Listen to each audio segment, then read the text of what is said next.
In this video, I'm going to show you how to replace the front wheel hub and bearing assembly on this Dodge Ram 2500. Going to have to remove the brakes for that, so let's get started. Use a 24mm socket and remove all 8 of your lug nuts. If your vehicle has a cover here, well, you're going to want to pull that off first. Mine does not, so I'm just going to remove all these and then take the wheel off.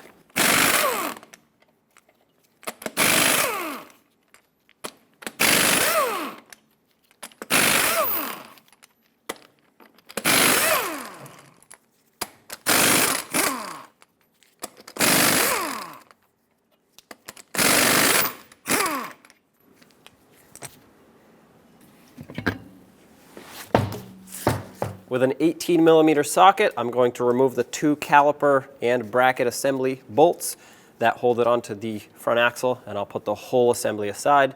No need to separate anything. These can be fairly tight. Might have to break them free by hand first. If that's the case, grab yourself a breaker bar.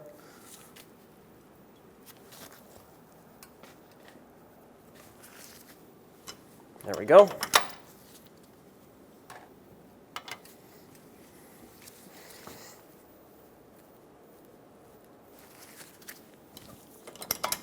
Now you should be able to remove these bolts. There's one. Leave this in a couple threads so it can hold the caliper while you remove the lower one. Take this out.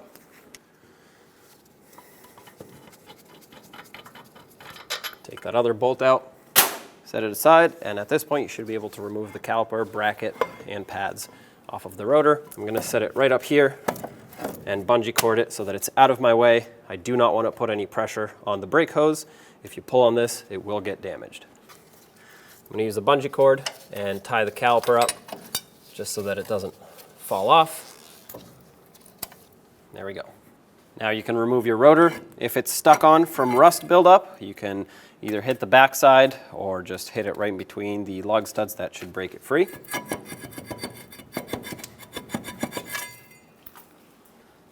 The axle nut will have a cotter pin going through it. You're going to want to get that straightened out. And then, hopefully yours isn't seized and stuck in there. Pull it out of the axle. Usually if you just use some side cutters, it's very good at grabbing onto it. You could just cut it off, but sometimes it's easier to remove it in one piece. And do not reuse these, always use a new one. Now you're going to need a 1 11/16 socket, and with that you should be able to remove the axle nut. It shouldn't be extremely tight, but still having a power tool does make things easier.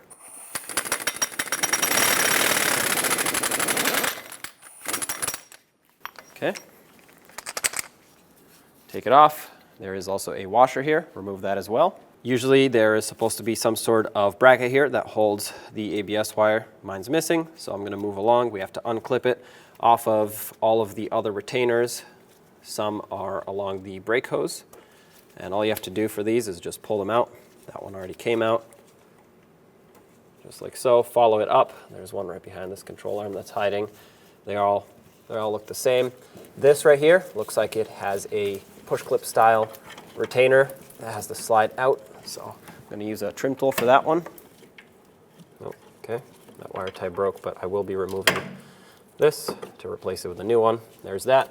And if you follow it up a little bit more, you'll see the electrical connector for it. It has a push clip here, so if you stick your trim tool and pull it through, you'll be able to pull it down to access the connector. The tab that locks it in is on this side here, so press it, wiggle it, and remove the ABS sensor wire. Pull it through all the way so that you can have it wrapped up around the wheel bearing. It is a fairly long wire. You don't want it to get tangled up while you're working. So I just like to set it over here. With an 18mm socket, if you turn the knuckle, you should be able to access these bolts. There are 2 on this side and 2 on the other side. They basically form a square. Having said that, remove all 4. My bolt up top here was actually somewhat rounded, so I had to put an extractor socket on it. Hopefully yours is not like that. Obviously, if you have any bolts that are damaged like this, or whether they're completely rotted on the threads, replace them and make sure you replace them with a proper grade bolt. just like the manufacturer intended for this bolt to be. Otherwise it could cause issues. And that's exactly what I'm going to do with this one. Once I remove it, I'm going to discard it and get a new one.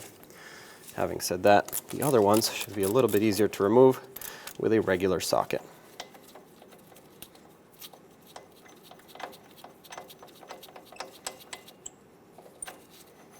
There it is. Same on the bottom, 18mm socket.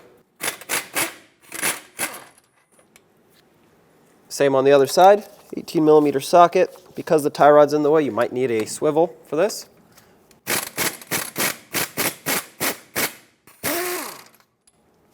There's one. And let's get the bottom out.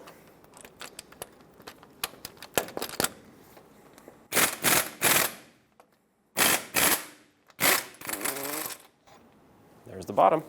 Now you're going to want to take a hammer and tap the wheel bearing side to side. At the same time, make sure the axle separates from the hub itself, so you might have to tap this in as the wheel bearing comes out.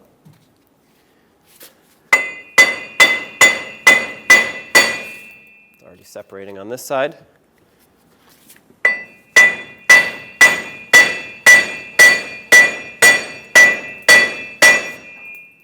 I'm going to use an air chisel and go around the base of this wheel bearing.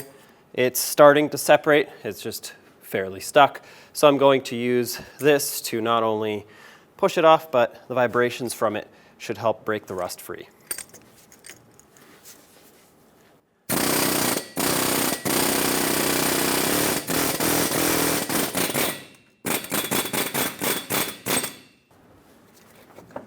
Okay, push the axle through. There it is. And just so you can see what I did, I went with the chisel bit on this side and that side, moved it back and forth, and then popped it right out. If you still have a backing shield, at this point it would come off with the wheel bearing. You're going to want to clean the knuckle where the bearing mounts, inside, outside. Mine is rusty, but really it's not rotted. It doesn't have chunks of rust built up. So I'm just going to take a wire wheel on a drill and just clean up around it, mostly so that the bearing can mount nice and flush and not sit kind of at an angle if it doesn't seat on all the way.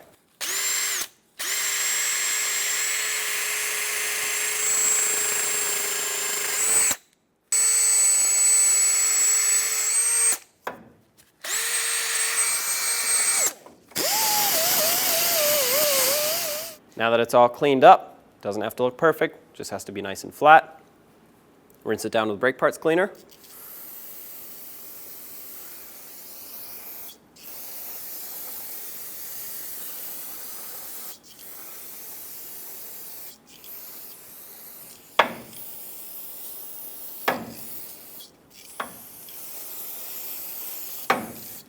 Once it dries, I'm going to put some anti-seize on it so it doesn't corrode in the future.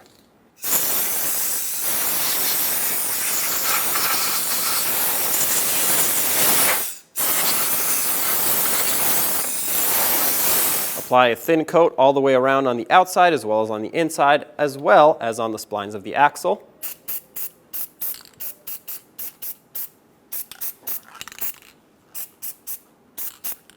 There we go. If you put too much, it'll just squeeze out when you put the wheel bearing on. It's going to make a mess.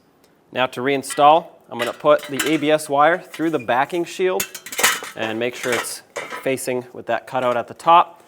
Careful of your ABS wire. Try to hook it onto one of these studs. Slide everything together onto the axle. Once you get it on the axle, it's not going to fall off. It'll support it, but you got to push it up and into the knuckle, and you can get this wire out of the way now, and you will be able to turn everything to line up the bolt holes, which obviously has to be done.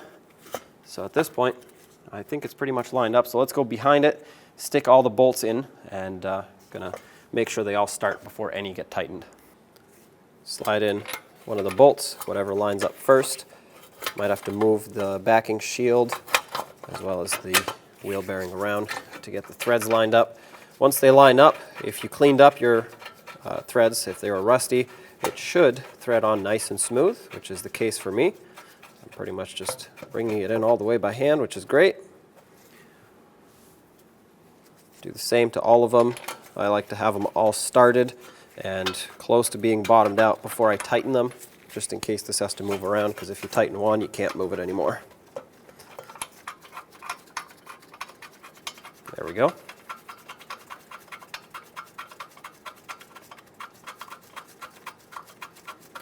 Let's move to the other side. On the other side, slide in your bolts.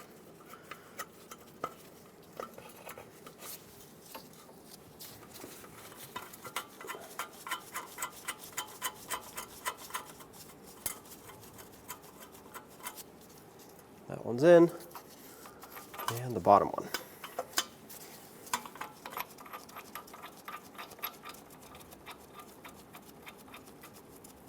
All right, let's tighten these up.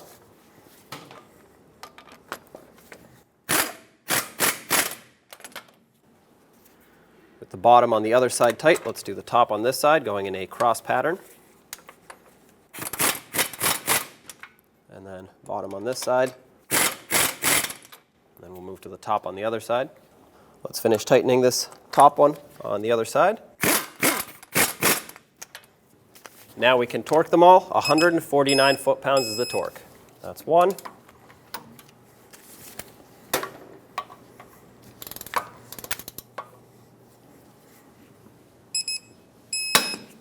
Okay, that's the second one. Let's move to the other side and torque the other two. That's one.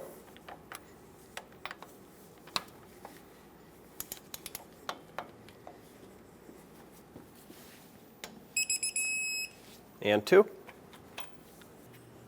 Let's resecure the ABS wire. I'm going to start on the second clip. The first one is a little too far away from me now, so once I put the caliper back, I will reattach it.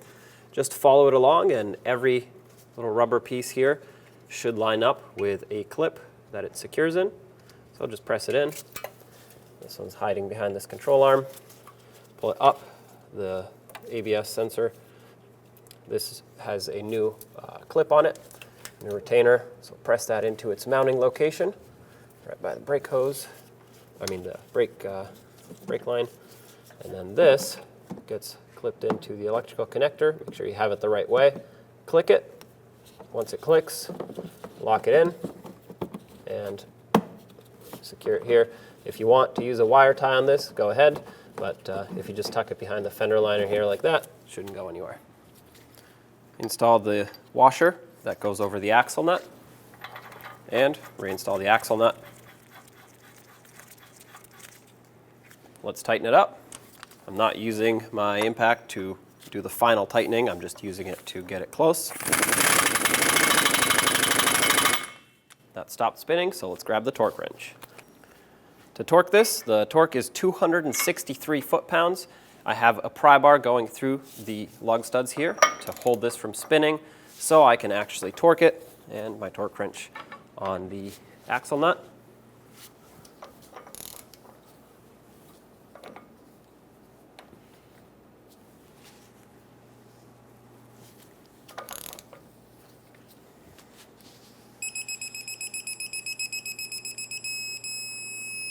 That's it right there. Install a new cotter pin. Don't reuse your old one. If your axle nut, after you torqued it, doesn't line up with the cotter pin slot, continue tightening. Never loosen. Mine actually lines up, so I'm going to grab this, bend it over.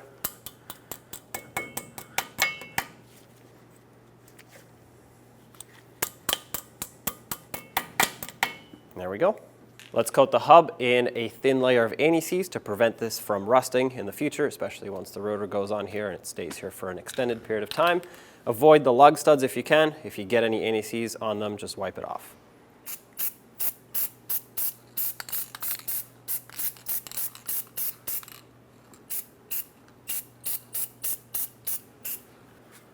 Let's install the rotor. I'm using a new one. If you're using your old one, you might have to clean up inside here where it mounts on the hub. Sometimes they get rusty. Sometimes they're good to reuse.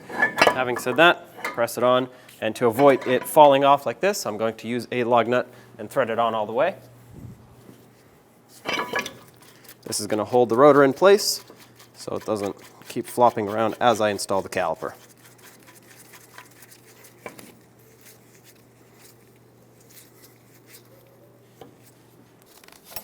Now let's get the caliper back on. Remove your support, whatever you had here. Take the caliper, flip it over, and bring it right over the rotor. Make sure the pads fit on here. Might have to wiggle it to get it to line up. Once you line it up, have at least one bolt ready to start onto the threads here so that you can let go of the caliper. This one's started on. Start on the bottom.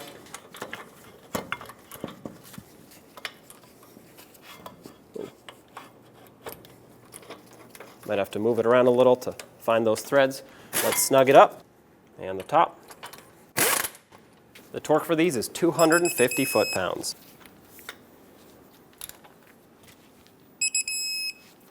That's torqued. The ABS sensor wire has this rubber piece here, so if you had the bracket that goes with it, of course, clip it on. If not, just make sure it's going to be out of the way of everything, which it is for me, especially since it's behind the backing shield here. It should be good, but obviously, if it has the bracket, clip it back on. At this point, you can remove this lug nut that you put on for safety.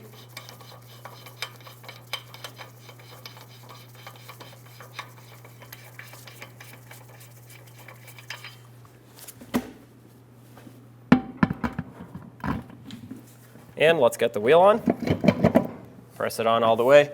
Install all 8 of your lug nuts in a cross pattern, bottom them out, and then also in a cross pattern, torque them to 140 foot-pounds.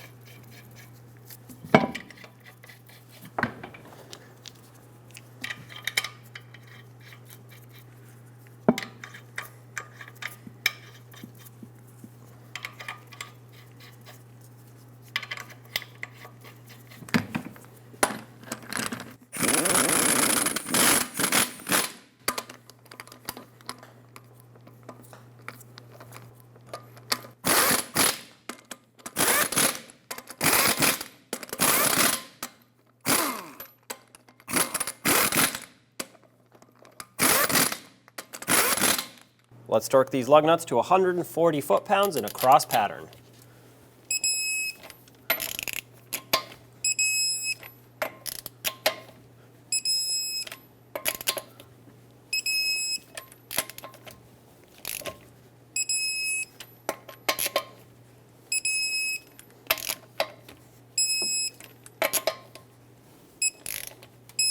Double check them if you want.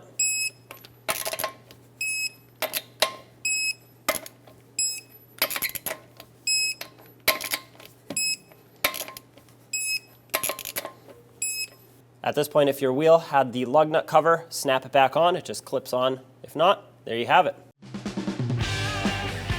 When only the best will do, demand TRQ. The only company that lets you view before you do.